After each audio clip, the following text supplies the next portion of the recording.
Right now, there's probably people thinking, why has Berryman released a video during the week? Well, it's because this isn't a film.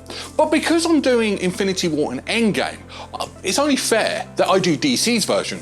Yes, DC did their version of Infinity War Endgame. They did Crisis of Infinite Earths. I'm not on about the DCEU on the big screen, I'm on about the Arrowverse that did it on the small screen on the CW network. It was a mammoth undertaking, but it shouldn't be forgotten. So one, I'm praising the show, but I'm also going to point out what's wrong. So I'm Berryman81, and this is 10 Things Wrong with Crisis on Infinite Earths.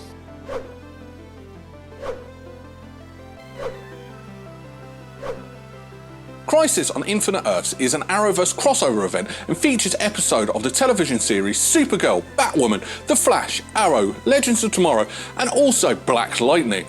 It was broadcast in December 2019 and January 2020. It tells the story of the Anti-Monitor making his move and actually destroying all life in all universes. So the Monitor brings forth 7 Paragons with the power to save the multiverse.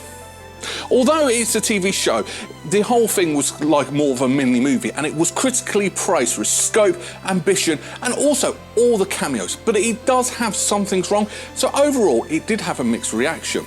So what do I find wrong with it? Well, here are 10 things wrong with Crisis on Infinite Earths. Number 10. Joker's not dead. The Arrowverse have very strict guidelines which do change quite a lot of what they're allowed and not allowed to have. So the Joker has never been in the Arrowverse, but he was sort of in a cameo. The beginning of this mammoth TV show actually has cameos from other various DC properties. One of them is a cameo from 1989's Batman. You got Robert Wall playing Knox. He sat on a bench reading a newspaper where the headline says, "Batman catches Joker." I'm pretty sure the Joker died at the end of that film. I mean, that was a huge building he fell off, and he was lying there spread out going, The Joker's dead. Could have said any other villain, just not the Joker. Number 9, Kevin Conroy. If you grew up in the 90s, like I did, one of the best things, in fact, it is the best animated TV show, period, was the Batman animated TV series. Batman voiced by Kevin Conroy. He was perfect. He actually did distinguish between Bruce Wayne and Batman, and he was perfect at it. So when the news broke that Kevin Conroy was actually going to be in this, myself, millions of fans were like, yes! And he was. He played Bruce Wayne, and he played a very dark, very disturbed, battle-worn Bruce Wayne. It was brilliant. Except there was one thing that would have put the cherry on top of that cake, and that would have been if Kevin Conroy actually donned the Batman suit. How awesome that would have been! The internet would have got broken. It would have been fantastic. We never got it. I'm not taking away from Kevin Conroy's performance because it was brilliant, and he did lay the smackdown on Supergirl, which was fantastic. It's just a shame we never got to see him in the Batman suit because, yeah, that would have been brilliant. Number 7, Anti-Climatic Fight. So towards the end of episode 4, the Green Arrow has fully turned into the Spectre, and he is the one that is going to save the entire multiverse by taking on the Anti-Monitor. Now, if you've watched Arrow, something Stephen Amell is brilliant at is his fight sequences. He's fantastic. He's had 8 years for it. He did a brilliant spot on American Ninja, and he actually had it was a good wrestling match in a WWE SummerSlam. So you were expecting the Spectre and the Anti-Monitor to have this great fight? No. They just both stood there going, that was it. Now, Stephen Amell has publicly said it before in interviews that he's not a big fan of CGI fights. He prefers to get down. That is that actor's strength. You could have done something that played to his strengths. And yeah, this was kind of disappointing. Oh, this was a climactic battle. This was going to restart the universe. Everyone's dead, and 2 actors just stood there like that. It's not really enjoyable. It probably wasn't enjoyable for the actors, but that's what we got, and I was very disappointed.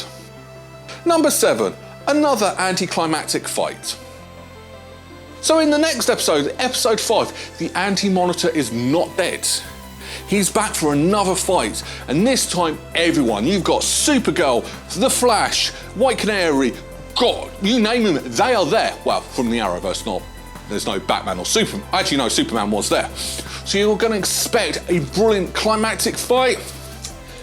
Not really. They're throwing everything they've got at him, and he's just stood there with a force shield.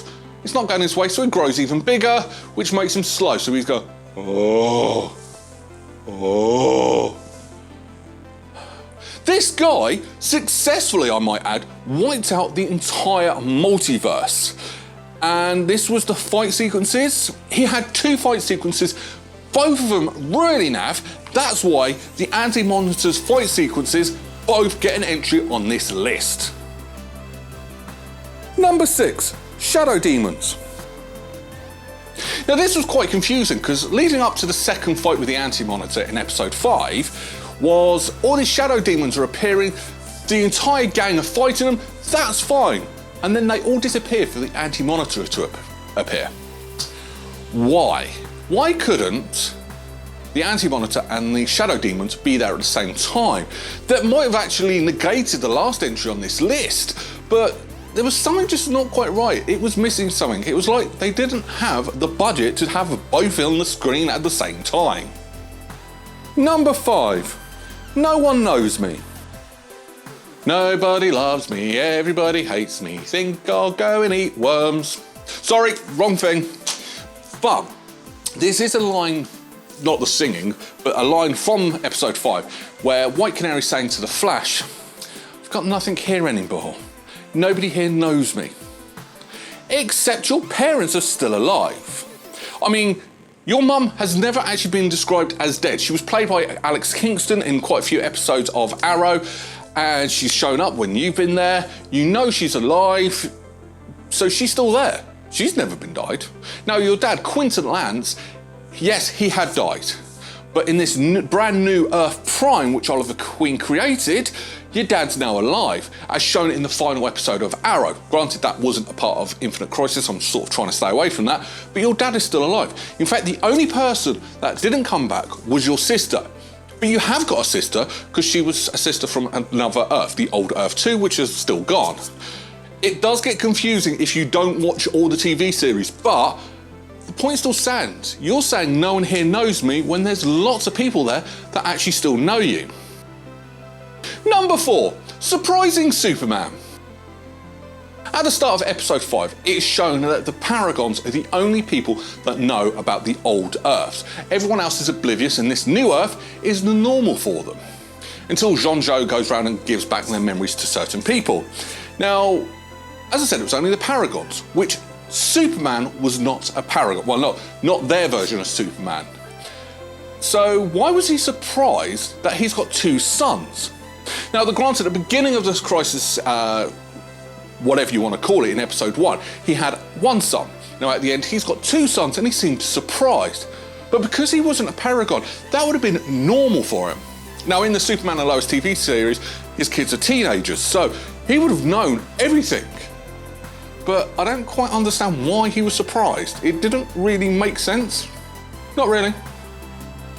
Number 3, White Canary. So in episode 5, Oliver Queen's gone, the Green Arrow's gone. Now, in every crossover, Oliver Queen is the leader. But in episode 5, he's gone. That's it. His story is over. Even though he had 2 more episodes in his TV series, that's a different matter. So you would assume the most logical person to take over this Justice League or Justice Society, they've never actually named it in the Arrowverse, would have been The Flash, because his was the second TV series. Except the White Canary took over. Why? Now, granted, she's not a bad leader, and she does lead a team in Legends of Tomorrow, but so does The Flash. He leads a team in The Flash. He's the person in charge of their team, and Supergirl, I would say she's not the leader. In fact, I would say more Jean-Jo's the leader. She's just there. Now, granted, she's taken a more leader role later seasons, but to start with, she's not the leader. So my money would have been on The Flash. Why White Canary? Any answers? Any theories? Number 2, missing the iconic cover. One of the things about the comic book series is the absolute iconic cover where Superman is carrying Supergirl's dead body. It's powerful, it's moving, it's brilliant artwork. So you would expect to see at least an Easter egg of that in this TV show, except you don't. You get an homage where Supergirl's carrying Superman's cape after Lex Luthor's sort of swapped him round, but you didn't actually get to see it. Now, you missed the trick here because you could have done something in the marketing to show that. It would have been brilliant. Tyler Hoechlin carrying Melissa Benoist's Supergirl would have been amazing, but you didn't do that. Especially as you knew Oliver Queen was dying, especially as you knew that the Flash was supposed to die in Crisis. That's been said since episode 1 of The Flash. So adding the extra thing of Supergirl's also going to die, you would actually be like, what's going to happen next? But you didn't, and which is a shame because it could have been something cinematic and something beautiful on the small screen. Number 1, show's ending. One of the outcomes of this whole 5-part miniseries was the merging of the Earths. So Supergirl's always been set on a different Earth, even so they've had crossovers where someone's crossed Earths. That was fine. They also brought in Black Lightning, who was on another Earth. That was fine. And at the end of this, they're all on the same Earth. So Flash, Arrow, Legends, Supergirl, Black Lightning, Batgirl, Batwoman even, are all on the same Earth. Great, you can actually now have a bigger crossover event next time or in a few years' time. Except, half these shows have now changed already. Now let me explain. Arrow, well granted Arrow was always going to finish. Arrow's story predominantly finished here. There was 2 more episodes after this. One was to set up a spin-off which didn't get picked up, and the other one was Oliver Queen's proper funeral. Very well done, so no issues there. But Supergirl finished off its series after this, and there's only has 1 more series. Same with Black Lightning. And the worst one? Batwoman. Ruby Rose then goes back and finished off her first series as Batwoman, then quits. So then now we've got another Batwoman in series 2 who doesn't actually know what's going on with what's happened here. There's too many changes. So basically everything you've done, all this hard work you've done, has just been ruined. Final thoughts. Now I'm trying not to be OTT on this because it's not a film. They don't have the budget that Marvel had for their 2-parter. I mean, Melissa Benoist actually said that Avengers Endgame's catering budget was the same what they had for these 5 episodes. I don't think that's true, but it's not that unbelievable. So with a limited budget, a stricter timescale, and a lot more stricter on how long these episodes could be, they actually did pull it off. What you have got is a very exciting story told over 5 nights. Now the first 3 episodes were in December, and then you had to wait 6 weeks for episodes 4 and 5. That was fine, they got that trick from Marvel. It worked. It also did up the ante on Marvels, because with Marvel, Thanos was only looking to wipe out half the life in the universe, whereas the Anti-Monitor was going to wipe out all life in every universe. And the difference is, both bad guys won. Everyone dies in this, which is amazing. Well, it's not, but it's a good thing. For something sitting out and watching it was a good thing to watch. Now, there are a couple of issues with pacing, and sometimes it doesn't flow as well, but that's because they're trying to cram so much in so short of a time. I reckon if their time constraints weren't as tight, it could have in depth make it more expansive a little bit more, but I also think that could have ruined it. So it's a tricky one. When it comes to TV, it's very different. When you're making a film, there's not that many restrictions on timings and stuff like that. You have your target, right, I want a film, it's 110 minutes. Oh, sorry, it's 150. I can live with that. With a TV, it has to be 42, 42, 42, that's it. TV episodes are 42 minutes to include adverts to make it to 1 hour. You gotta love American TV. But yeah, but ultimately it was good. It was a swan song for Oliver Queen. It was a shame Oliver Queen didn't get a send-up. He died in his TV show, but he died saving the entire multiverse. Also ties back to episode 1 of the Arrow where he becomes something else, which he does here. Now I do love the whole Arrowverse. I must admit I'd never watched Batwoman. The only issue I ever had, and this is because I'm in the UK, is when this was being broadcast, Batwoman was never broadcast, wasn't actually on. Now, Sky TV have the rights to most of it, they never got the rights to Batwoman. In fact, that went to a completely different channel, so it was very hard to watch Crisis over here in the UK. Now, I haven't put that on the list. I should have done, but I can understand it's very difficult. It worked in the US, it didn't work everywhere else in the world. What am I going to rank it? You know what, I'm not going to be overly harsh and take into consideration of the logistics of doing 6 different TV shows into 5 episodes. It was a good story, it was a very well thought story. All the cameos, seeing Brandon Routh ending Smallville, ending the animated series, seeing more for what happens on. Also seeing the 1966 Dick Grayson was fantastic. 8 out of 10 berries I'm going to give this. So if you haven't seen it, try and go and watch it. I mean, it's on Amazon Prime, or I think it's on Nail TV over here in the UK, or My 5 because of Batwoman. Go and watch it. I mean, in total, you're looking at about 3.5 hours long, which is the same length as Endgame.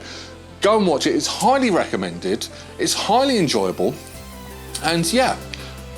But let's get back to what I was originally doing. Come back Sunday for Endgame. Take care. Bye-bye.